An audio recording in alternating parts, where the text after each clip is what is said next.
लेक म्हणजे खरं तर एक तारण. अहो, लग्न करून देतो ना आपण तिचं, दुसऱ्या घरी पाठवतो तिला. लेक म्हणजे खरं तर एक तारण. लेक म्हणजे हळव्या आठवणींचं रुजवण. लेक म्हणजे एक हळुवार मन. लेक म्हणजे आईला आठवणारं तिचं माहेरपण. लेक म्हणजे आई बाबांसाठी तिळतिळ तुटणारं मन.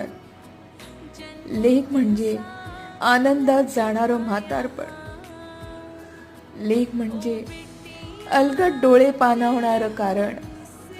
लेक म्हणजे प्रत्येकाच्या नशिबी असावं असं धन. लेक म्हणजे आठवणींचं कायमचं गोंधळ.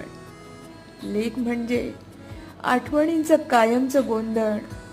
आणि लेक म्हणजे खरंच एक सुखद आठवण.